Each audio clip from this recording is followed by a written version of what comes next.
저 2025년 5월 23일입니다. 전일 장중 이슈부터 관심 종목을 찾아보도록 하겠습니다. 델식 테크놀로지, 모건 스탠리에서 델 테크놀로지의 실적 발표가 다가오는 시점에서 주가에 큰 영향을 주지는 않을 것이다라고 얘기를 하고 있습니다. 전일 약보합으로 마감을 하는 모습이었는데 금일 시장의 약세로 인해서 하락하는 모습을 보여주고는 있습니다만 중요한 건 실적이 떨어지죠. 그러다 보니까 이번에 실적이 약세가 이어짐에도 불구하고 큰 영향을 주지는 않을 것이다라고 얘기를 하고 있고요. 투자 의견을 매수 비중 확대로 유지를 하게 되면서 목표 주가를 89달러에서 126달러로 상향 조정을 했습니다. 근데 현재 차트를 확인을 해보시게 되면 100달러 부근까지는 조정 가능성이 있다라고 생각을 하시면 될 것 같고요. 2026년의 1분기 실적은 컨센서스를 소폭 상회하겠지만 경영진이 실적 가이던스를 상향하지는 않을 것이다라고 얘기를 하고 있고요. 인공지능 인프라 성장 모멘텀에 대한 자신감에도 불구하고 관세 불확실성 등이 성장을 제한할 수 있다라고 얘기를 하고 있죠. 그리고 최근에 주가가 아웃퍼폼했기 때문에 추가 상승 여력이 제한될 상황이다라고 얘기를 하고 있고요. 실적 발표 이후 주가는 강력한 상승세를 경험하기는 어려울 것이다라고 얘기를 하고 있습니다. 다만 실적이 그 다음 분기죠. 성장 펀더멘털은 여전히 강력하다라고 얘기를 하고 인공지능 서버 시장의 수요 조사 결과는 대략 2026년에 인공지능 부문 매출이 약 200억 달러에 달할 수 있을 것임을 가리키고 있습니다. 자, 그 다음에 스노우에 대한 얘기가 나오고 있습니다. 실적 발표 굉장히 좋았죠. 그렇게 되면서 주가도 역시 상승을 한다라고 생각을 하시면 될 것 같은데 전일 상승을 했기 때문에 오늘은 소폭 약세가 이어질 수 있다 이렇게 생각을 하시면 될 것 같습니다. 시티즌스 JMP는요 스노우플레이크 실적 발표에서 성장 모멘텀에 대한 자신감을 얻을 수 있었다면서 투자 의견을 아웃퍼폼으로 유지를 했고요. 목표 주가를 201달러에서 240달러로 상향 조정을 했는데 적자는 계속적으로 이어지고 있죠. 그런데 주가가 워낙 뭐 바닥 부근에서 움직이고 있기 때문에 그냥 중장기적인 흐름으로 보게 되면 235달러까지는 저는 상승 여력은 있다라고 보고 있습니다. 근데 245달러는 잘 모르겠어요. 이번 실적 발표에서 제품 매출이 컨센서스를 4% 상회를 했고요. 가이던스 또한 예상보다 높게 제시가 되게 되면서 성장세에 대한 자신감을 확인할 수 있었다라고 얘기를 하고 있고 스카필 COF의 사임이 발표가 되게 되면서 경영진 불확실성이 제기가 되었지만 이를 고려하더라도 스노우플레이크는 견조한 성장 스토리를 보유하고 있다라고 얘기를 하고 있습니다. 바클레이즈 또한 스노우플레이크에 대한 실적 발표들과 비교를 해봤을 때 컨센서스를 큰 폭으로 상회하는 실적을 발표를 했고요. 이는 지속적인 성장 모멘텀과 경영진의 자신감을 보여주고 있다라고 얘기를 하게 되면서 투자 의견을 비중 확대로 유지를 했고요. 목표 주가를 203달러에서 219달러로 제시를 했는데 19달러는 이전에 저항으로 형성되었던 가격일 수 있다라고 보고 있습니다. 근데 219달러보다는 210달러가 오히려 조금 더 안정적인 가격이 되지 않을까라고 생각을 하고 있고요. 썬런에 대한 얘기가 나왔습니다. 최근에 태양광 관련주들이 약세가 이어지고 있죠. 감세에 대한 이슈로 인해서 약세가 이어지고 있는 모습을 보여주고 있는데 2028년에 마감을 한다라고 얘기를 하고 있는데 뭐 이미 선 반영이 되어 있다라고 생각을 하시면 될 것 같습니다. 다만 올해 순이익이 큰 폭으로 손실 적자를 기록을 한다라고 하더라도 큰 폭으로 줄어들었죠. 그런데도 불구하고 내년부터는 다시 적자가 지속이 될 가능성이 높다라는 걸 확인을 해볼 수가 있을 것 같고 결국은 태양광 세제 혜택 폐지를 언급을 하게 되면서 썬런에 대한 투자 의견을 마켓 퍼폼에서 언더퍼폼으로 목표 주가를 9달러에서 4달러로 조정을 했는데 뭐 지금보다 낮은 가격이다라고 볼 수가 있죠. 트럼프 행정부와 공화당이 추진하고 있는 빅 뷰티풀 빌에서는 태양광 관련 세제 혜택이 축소될 것으로 전망이 되고 있고요. 썬런은 주택용 태양광 모듈 임대를 통해서 세제 혜택을 누리고 있는데 이 해당 항목 폐지 또한 축소가 될 가능성이 높다라고 얘기를 하고 있습니다. 그래서 지금 어제 하원의 통과 얘기가 나오게 되면서 급락이 나왔다라고 생각을 하시면 될 것 같고요. BJS 홀세일의 경우는 실적이 매출은 컨센서스 대비 하회를 하는 모습이었는데 EPS는 상향 조정되었다라고 생각을 하시면 될 것 같습니다. 그런데 주가는 어제 시장이 약세였기 때문에 뭐 상승 출발한 후에 하락으로 마감을 했다라고 보시면 될 것 같고요. 실적은 지속적으로 좋아지고 있는 모습을 보여주고 있는데 그에 따라 주가도 역시 지속적으로 상승을 했다라고 생각을 하시면 될 것 같습니다. 그래서 2025년 전체 EPS 가이던스를 4.1에서 4.3달러로 제시를 했는데 컨센서스가 4.24였거든요. 그것보다 하락을 하는 모습을 보여주었다라고 볼 수가 있을 것 같고요. ADI는 실적이 괜찮게 나왔습니다. 매출도 컨센서스 상회를 했고요. EPS도 컨센서스를 상회하는 모습을 보여주었는데 뭐 지금 주가를 확인을 해보게 되면 어제까지는 뭐 나쁘지는 않았어요. 그런데 시장이 약세가 이어지게 되면서 주가도 역시 하락하는 모습을 보여주고 있고요. 3분기 매출 가이던스를 제시를 한 게 27억 5천만 달러를 얘기를 했는데 플러스 마이너스 한 1억 달러 정도는 유동성이 있다라고 보고 있고요. 그 다음에 EPS 가이던스를 1.92달러로 제시를 했는데 플러스 마이너스 역시 0.1달러 제시를 했습니다. 뭐 컨센서스를 상회하긴 하지만 비슷한 흐름이었다라고 생각을 하시면 될 것 같고요. 로스 컴퍼니스의 경우는 실적 발표가 되었죠. 이 실적은 좀 이따가 다시 한번 체크해드리는 시간 가져보도록 하겠고, 로스 컴퍼니스는 주가가 높은데도 불구하고 패턴상으로 채널이라고 얘기를 하거든요. 이 채널의 흐름대로 움직이고 있는 모습을 보여주고 있다라고 생각을 하시면 될 것 같습니다. 따라서 주가는 지금 현 기준으로 215달러 부근까지 조정을 받게 되면 추후에 300달러까지 상승 여력이 있다라고 생각을 하시면 될 것 같은데 미조에서는 실적을 긍정적으로 평가를 하게 되면서 주가의 회복이 가능하다. 투자 의견을 아웃퍼폼으로 유지를 했고 목표가를 300달러에서 280달러로 하향 조정을 했는데 280달러라고 얘기를 하는 건 이전에 고점을 뛰어넘지 못한다라고 보고 있는 거거든요. 그런데 저는 여전히 채널로 움직일 가능성이 높다라고 생각을 하고 있고요. 로스 컴퍼니스는 우수한 실적과 견고한 동일 매장 매출 발표를 했는데 그럼에도 주가는 하락을 했습니다. 이는 뭐 시장 악재로 인해서 하락을 했다라고 생각을 하시면 될 것 같고요. 개별적인 악재는 아니었다라는 걸 참고를 해주시면 좋을 것 같습니다.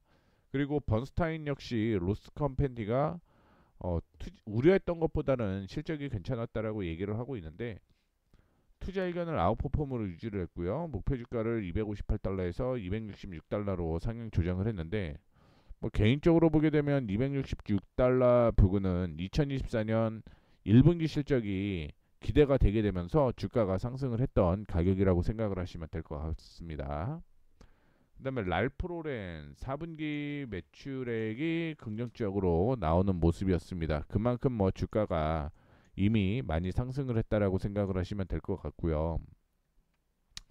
컨센서스 모두 실적을 상회하는 모습을 보여주었는데 주가도 이미 그만큼 많이 상승을 했다라고 생각을 하시면 될 것 같아요. 자, 2026년 1분기 매출 증가율이 한 자릿수 후반대를 기록할 것이다라고 예상을 했는데 뭐 영업이익률 역시 1.5에서 2% 상승할 것이다라고 전망을 했습니다. 2026년에 전체 매출 증가율이 한 자릿수 초반대를 기록할 것이다라고 예상을 했고요. 하반기에 매출 증가세가 집중될 것이다라고 예상을 했습니다. 그런데 이 컨센서스를 4.39% 하회를 했다라고 얘기를 하고 있고요. 영업이익률은 소폭 상승할 것이다라고 보았습니다. 그리고 알프로렐은 주당 배당금을 10% 인상한다라고 발표를 했는데, 이로써 새로운 배당금은 0.9125달러로서 연간 기준 3.65달러가 되고요. 배당금은 6월 27일 기준으로 주주에게 대상으로 7월 11일 날 지급된다라는 거 참고를 해주시면 좋을 것 같습니다. 자, 그다음에 루멘 테크놀로지도 어제 매각이 된다라는 얘기가 나왔습니다. AT&T에 매각된다라고 얘기를 했는데, 뭐 주가 상승을 하다가 조정을 좀 받아주는 모습을 보여주고 있습니다. 뭐 특별한 이슈는 요건데, 지금 루멘 테크놀로지는 광섬유 사업을 영위를 하고 있고요. 약 100만 명의 가입자를 확보한 기업입니다. 미국 11개 주에 400만 개 이상의 광섬유 계정을 가지고 있는 것이 특징인데, 이 AT&T는 루멘 테크놀로지를 57억 5천만 달러에 인수를 하고 전액 현금 거래로 이루어질 예정이라고 얘기를 하고 있고요. 이번 거래는 규제 당국의 승인을 전제로 하고 2026년 상반기에 마무리가 될 것이다라고 얘기를 하고 있습니다. 그다음에 플래닛 피트니스 확인을 해보게 되면 스티펠에서 투자 의견을 보유해서 매수로 상향 조정을 했고요. 목표 주가 역시 82달러에서 120달러까지 제시를 했는데, 최근의 실적을 보게 되면 회원 가입 수가 늘어나고 있다라고 얘기를 하고 있죠. 안정화가 되고 있다라고 생각을 하시면 될 것 같고요. 향후 1년간 동일 매장 매출 성장률이 한 자릿수 중반대를 유지할 수 있을 것이다라고 얘기를 하고 있습니다. 이어서 회사의 마케팅 전략이 개선이 되고 있고 여전히 더 나아갈 여지가 크다. 그러나 특히 합리적 가격과 편안한 분위기가 광고 캠페인으로 긍정적인 작용을 했다라고 얘기를 하고 있습니다. 프리미엄 멤버십 카드인 블랙카드 요금이 24달러에서 거의 25달러에서 30달러까지 인상이 될 예정인데, 뭐 이 또한 긍정적이다라고 얘기를 하고 있는데, 주가의 위치는 높다라는 걸 얘기를 좀 해드리고 싶고요. 어제 헬스케어 보험사에 대한 얘기도 나왔습니다. 그러면서 미국 복지부 산하 메디케어 메디케이드 서비스 센터가 메디케어 어드밴테이지 프로그램에 대한 감사를 대폭 강화했다라고 얘기를 하고 있고, 어제 오토파츠 어드밴스 오토파츠에 대한 얘기도 나왔는데, 뭐 예상보다는 긍정적인 실적을 발표를 했다라고 얘기를 하지만 지속적인 적자가 이어지고 있는 종목이다라고 생각을 하시면 될 것 같고요. 그 다음에 태양광 기업은 어제 작살이 났죠. 인플레이션 감축법을 없앤다라는 얘기가 나오게 되면서 조정을 좀 받았고요. 와블의 경우도 역시 사업부들의 성적을 평가를 하게 되면서 밸류에이션 확대가 어렵다라고 얘기를 하고 있습니다. 그러면서 투자 의견을 보유로 하향 조정을 했습니다. 뭐 향후에 마블의 경우는 실적이 뭐 긍정적으로는 보여지기는 해요. 긍정적으로 보여지고 제 관점에서는 조정을 일시적으로는 받을 수 있다라고 생각을 하고 있는데, 중장기적으로는 지금 가격 대비 2배 정도는 성장 가능성이 있다라고 생각을 하고 있습니다. 다만 실적 발표 후에 조정 받으면 매수 타이밍이 나온다라고 생각을 하시면 될 것 같고요. 그 다음에 아이온큐에 대한 이슈가 나왔습니다. 매출이 1년 전과 동일한 760만 달러의 매출을 기록을 했다라고 얘기를 하고 있는데, 현재 아이온큐의 시가총액이 약 87억 달러죠. 그러면서 양장 기업 중에 최대 규모다라고 얘기를 하는데, 차순위 경쟁사인 디웨이브 퀀텀의 시총이 48억 4천만 달러 수준이라고 얘기를 해보게 되면 뭐 폭이 굉장히 좀 크다라고 볼 수가 있을 것 같습니다. 그런데 아이온큐는 여전히 적자를 기록을 하고 있어 수익성 확보가 과제로 남아 있다라고 얘기를 하고 있습니다. 2023년에 전임 CEO가 실적이 뭐 10억 달러 달성과 흑자 전환을 한다라고 얘기를 했는데, 최근에 새로 바뀐 CEO 같은 경우는 해당 수치를 언급하지 않고 현실적인 접근을 강조했다라고 얘기를 하고 있고요. 비트코인 가격이 상승을 하게 되면서 코인베이스가 전일 급등을 하는 모습을 보여주었습니다. 자, 그 다음에 코어위브에 대한 얘기가 있는데, 역시 양자암호 관련주죠.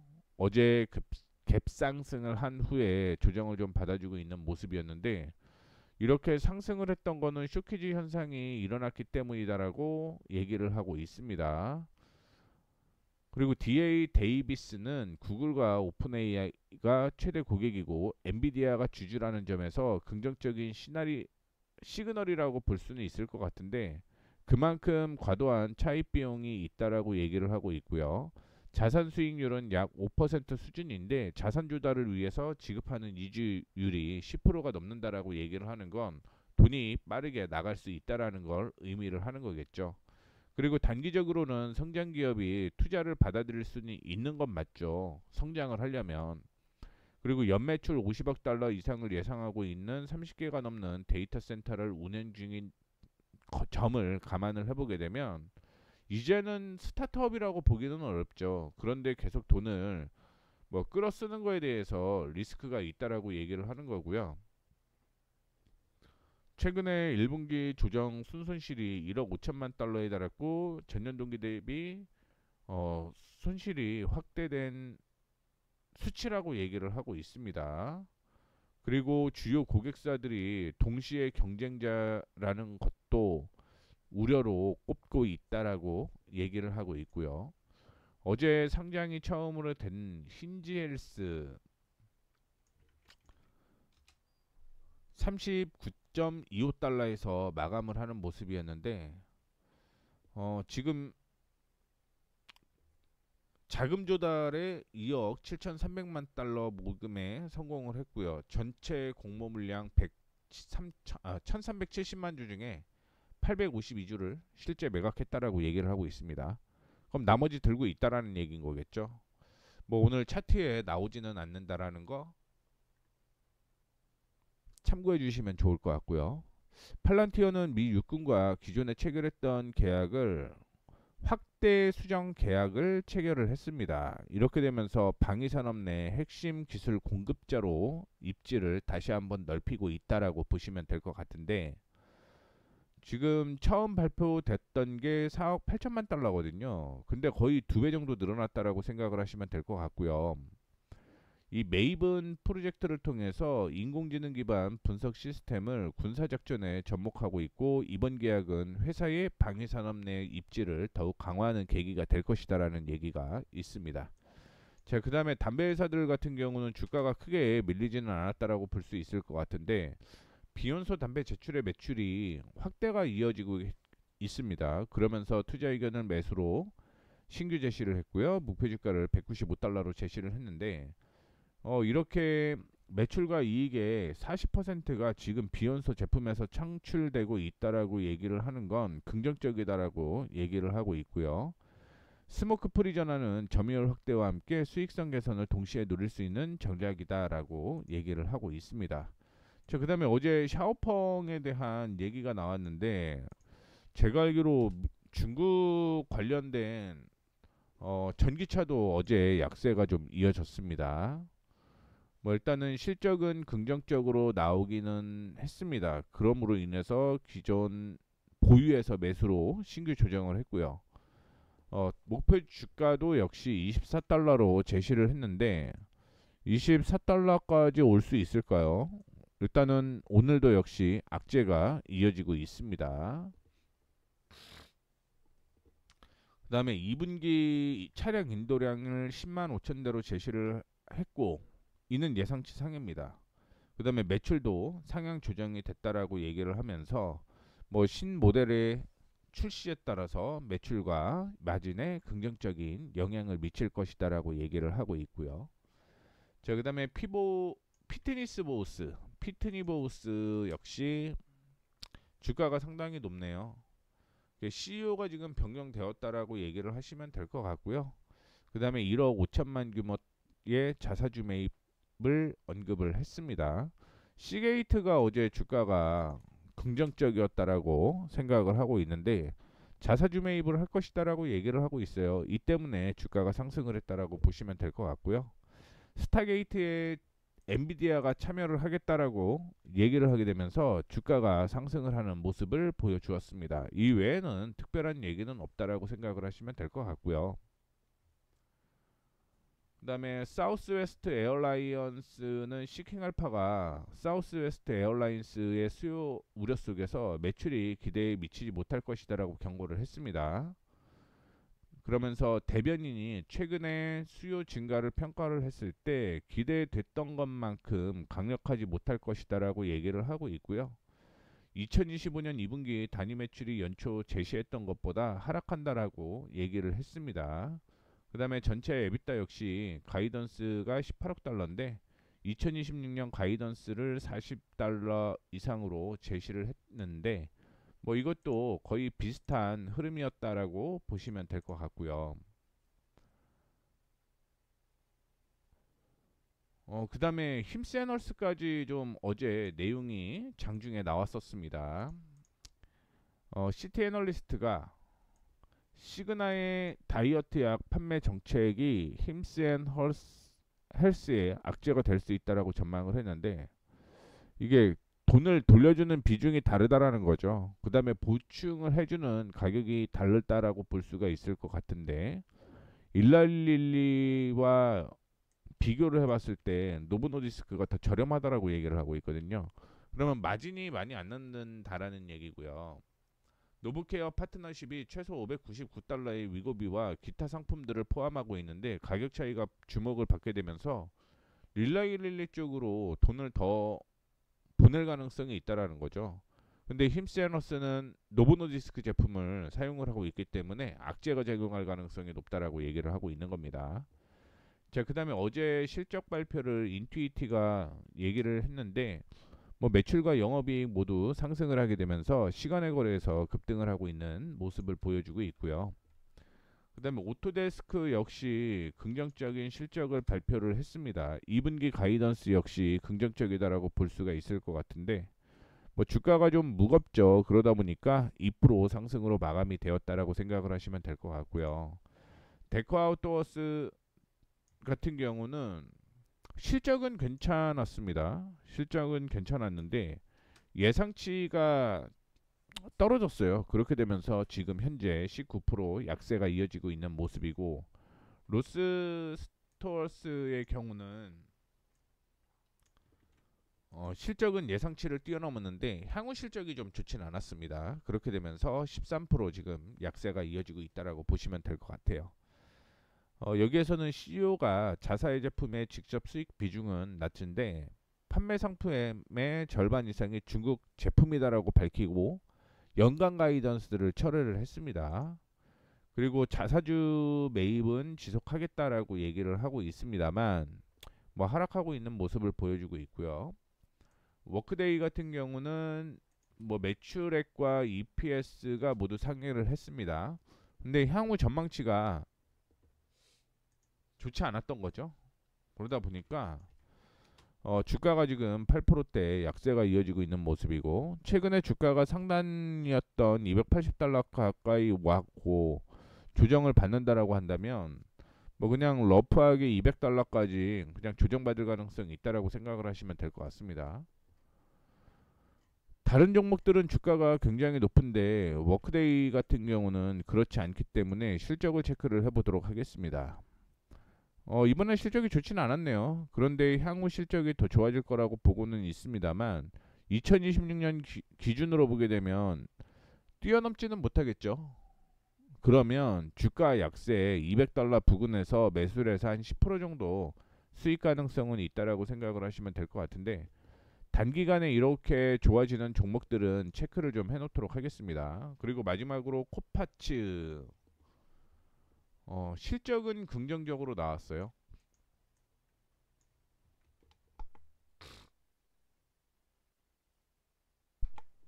근데 뭐 워낙 주가가 높은 수준이다라고 볼 수가 있을 것 같습니다.